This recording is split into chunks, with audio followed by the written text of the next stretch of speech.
여러분 안녕하십니까? 산사태가 일어난 경북 예천에서 실종자 수색 작업에 나섰던 해병대원 한 명이 급류에 휩쓸려 실종됐습니다. 입대한 지 8달도 안 된 일병이었는데 거센 물살이 치는 하천에서 진행된 수색 작업이었지만 구명조끼 같은 기본적인 장비도 착용하지 않은 상태였습니다.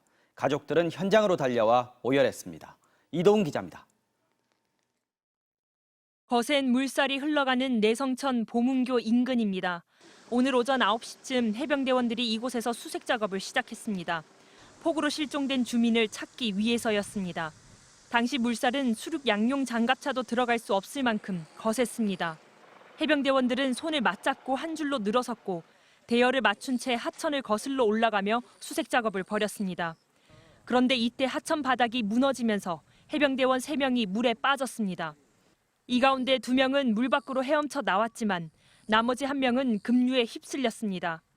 해병대원이 실종된 지점의 강변입니다. 보는 것과 다르게 하천 안에는 굉장히 유속이 빠르고 수심도 최대 3m에 달합니다. 수색 작업을 지켜보던 주민들은 당시 해병대원들이 구명조끼를 입지 않은 상태였다고 말합니다. 비가 엄청 왔는데도 우비 입고 어떤 대원들은 맨발로 다니는 대원들도 있었고 장화 신고 그렇게 앞에 내성천 수색을 하더라고요. 군 당국이 배포한 사진에도 해병대원들은 구명조끼를 착용하지 않은 채 수색 작업을 하는 모습이 담겨 있습니다. 사고 소식을 듣고 현장에 도착한 가족들은 아들의 이름을 부르며 오열했습니다. 아니 녀석이 물살이 세는데 어저께도 비도 많이 오는데 왜 구명조끼를 안 입혔냐고요. 구조당국은 해병대원을 찾기 위해 실종 지점에서 하류 12km까지 수색 범위를 넓히고 헬기와 고무보트를 대거 투입해 수색 작업을 벌였습니다. 하지만 아직 실종 대원을 찾지 못했습니다.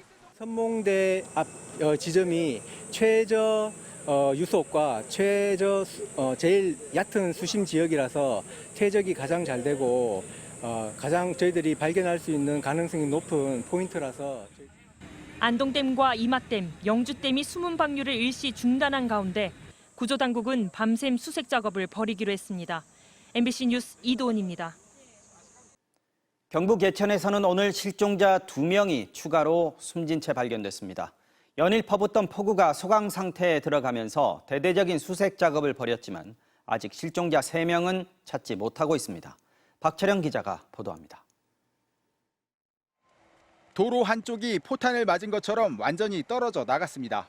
지난 15일 새벽 승용차를 타고 대피했던 70대 부부가 실종된 곳입니다. 어제 용문면 한천 일대에서 아내의 시신이 먼저 수습됐고 오늘 남편이 개포면 경진교 부근에서 발견됐습니다. 수색 당국은 헬기를 투입해 일대를 수색하던 중 오늘 오전 11시쯤 남편의 시신을 찾았습니다. 이어 오후 4시 40분쯤 실종자 1명을 추가로 발견했습니다. 이에 따라 이번 호우로 경북에서 발생한 사망자는 24명으로 늘었습니다. 남은 건 실종자 3명. 가족들도 애타는 마음으로 구조 현장을 지켰습니다. 혼자만 살아남았으니 매물덩이를 하나만 남아가지고 아무것도 없이. 그나저나 찾아야 하는데 지금 저를 찾지도 못하고 와이프. 비가 소강 상태에 들어가면서 구조당국도 수색에 속도를 내기 시작했습니다. 낙동강에는 어제에 이어 오늘도 수륙양용 장갑차가 투입됐고 하늘에는 기동 헬기가 동원됐습니다.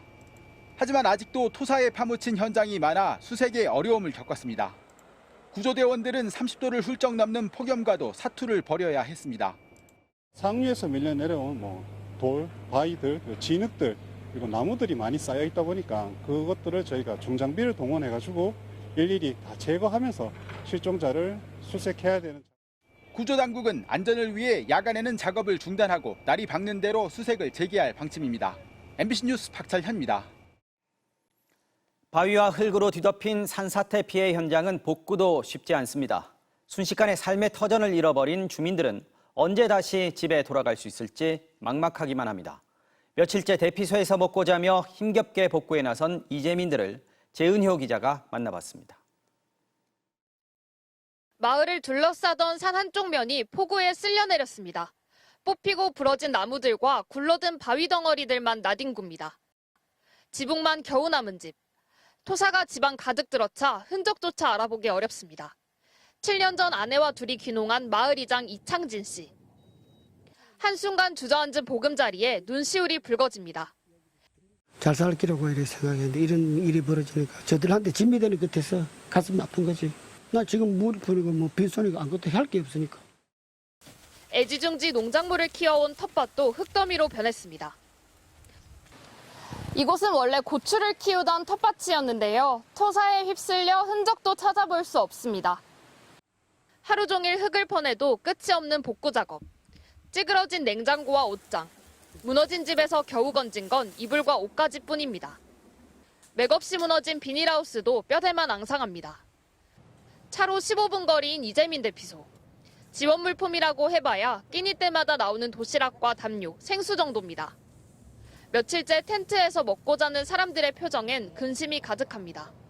물바다가 된 집을 떠나 이곳에서 벌써 나흘을 보냈다는 85살 황기순 할머니. 집 안으로 삽시간에 물이 들어왔지만 약봉지만은 악착같이 챙겨 나왔습니다. 그 물이 집으로 들어가가지고 집이 내려앉아볼까봐 그게 문제지. 예천군에서만 60년 넘게 살았는데 이런 폭우는 처음 봤다고 합니다. 18배 정월달에 와서 오래됐잖아. 장마는 수타기 마셔도 상태가 내려앉으니까 그런 힘든 일은 없었지 그래도. 현재 예천군 대피소에 머물고 있는 이재민만 50여 명. 경북 전체에서 이번 폭우로 집에 돌아가지 못한 사람은 2,700여 명입니다. MBC 뉴스 재은유입니다. 비가 그치자 모습을 드러낸 수해의 흔적. 그 상처는 너무 크고 또 깊었습니다. 하늘에서 내려다본 수해 현장, 장슬기 기자가 전해드립니다. 산사태가 핥히고 간 경북 예천. 휩쓸려온 나무와 토 사이에 집과 차는 종잇장처럼 찌그러졌습니다. 어떻게 어디서부터 복구해야 할지 무너진 집 앞에서 고령의 농민은 망연자실한 표정입니다. 농작물이 담겼던 상자는 흙탕물을 뒤집어 쓴 채 나뒹굴고 축사 안에는 누런 흙이 가득 들어찼습니다. 마을 길목마다 굴착기가 부지런히 흙을 퍼나르지만 산사태가 남기고 간 흔적은 아직 그대로입니다.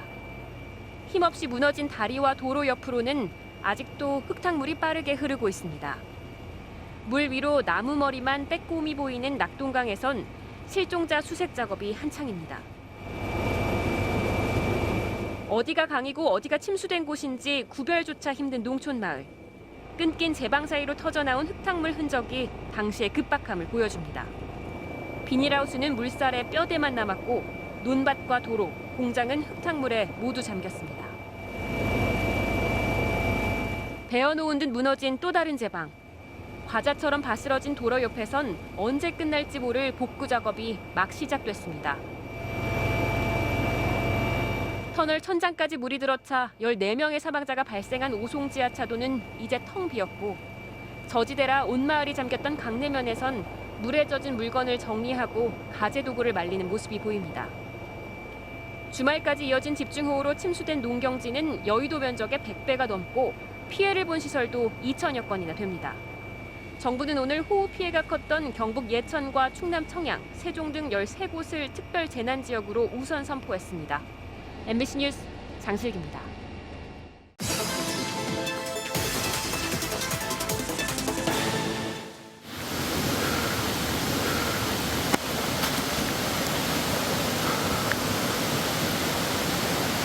경북 예천 금곡리 산사태 현장인데요. 이 계곡을 따라서 돌과 흙이 다 아래쪽으로 휩쓸려 내려가고요. 지금 원래 이곳에 길이 있었는데 그 길도 흔적을 찾아보기 어려울 정도로 다 망가졌습니다. 이 산사태가 어디서 시작했는지 한번 끝까지 가보도록 하겠습니다. 나흘 전 엄청난 양의 흙과 돌이 마을을 덮친 금곡리. 주민 1명이 숨지고 1명이 실종됐습니다. 작은 개울 같던 계곡은 깊고 넓게 패어나갔습니다. 이런 상황을 만든 건 산사태 중에서도 흙과 돌이 흘러내린다는 의미의 토성류로 불립니다. 계곡에 있는 흙과 돌이 같이 쓸려 내려오다 보니까 하류 지역으로 내려갈 때 점점 더 확대가 돼서 규모가 더 기하급수적으로 증가가 되는 겁니다. 군데군데 끊어진 길을 따라 산사태 시작점을 향해 올라가 봤습니다. 마을 위쪽에 자리 잡았던 법당은 지붕이 무너지면서 내려앉았습니다. 그런데 그 위로는 길이 없어 올라가는 게 불가능합니다. 잠시 비가 그친 틈을 타 드론을 띄웠습니다. 길이 끝난 위쪽 산 정상부 능선을 살펴보니 산사태가 시작된 지점이 구름 사이로 확인됩니다. 산사태 발생 이후 처음으로 날이 갠 다음 날, 드론으로 확인한 산사태 시작 지점을 향해 다른 길로 들어섰습니다. 국내에서 두 번째로 큰 예천 양수발전소를 지나가는 길입니다. 하지만 발전소 진입로부터 길이 무너져 끊겨 있습니다. 차에서 내려 5km가량을 올라가는데 곳곳에 산이 무너지고 길이 끊겨 있습니다. 3시간 남짓 걸려 도착한 산 정상부. 금곡리를 덮친 산사태가 시작된 지점은 산 능선을 따라 나 있는 길이었습니다. 한국수력원자력이 시설물 관리용으로 만든 겁니다. 금곡리 뒷산 해발 700m 위에 놓여진 길입니다. 양수발전소 시설물을 관리하기 위해서 이 차도 다닐 수 있도록 만들어졌는데요. 이 길 곳곳이 이렇게 터져나가면서 산사태가 발생했고 1.5km 떨어져 있는 금곡리 마을까지 덮쳤습니다. 지반이 무너지면서 가드레일은 휘어져 공중에 떠 있습니다. 아예 도로의 절반 이상이 깎여나간 곳도 보입니다. 상부 약간 불안정한 성토면이 이번 굉장히 큰 집중호우에 의해서 일단 소규모 붕괴가 발생이 되고 길 가운데로는 새로운 물길도 여럿 생겨났습니다. 금곡리가 아닌 다른 골짜기 방향으로 길이 무너져 산사태가 난 곳도 발견됩니다. 발전소 측은 길이 끊겨 오늘 처음 현장을 확인했다며 이번 집중호우 전까지는 관리에 문제가 없었다고 밝혔습니다. 하지만 배수 설비가 충분했는지 등 산사태 원인 규명이 필요해 보입니다. 배수 체계 자체가 설계에 반영돼 있지 않고 물빠짐이 거의 이루어질 수 없는 그런 구조로 도로가 지금까지 관리됐기 때문에 우리나라에는 산이 많아 산지에 각종 시설물도 많습니다. 이번 장맛비처럼 집중호우는 점점 강력해지고 있는데 안전하게 만들고 관리하지 않는다면 언제든 주민들의 생명을 위협하는 흉기가 될 수 있습니다. 바로 간다 김민욱입니다.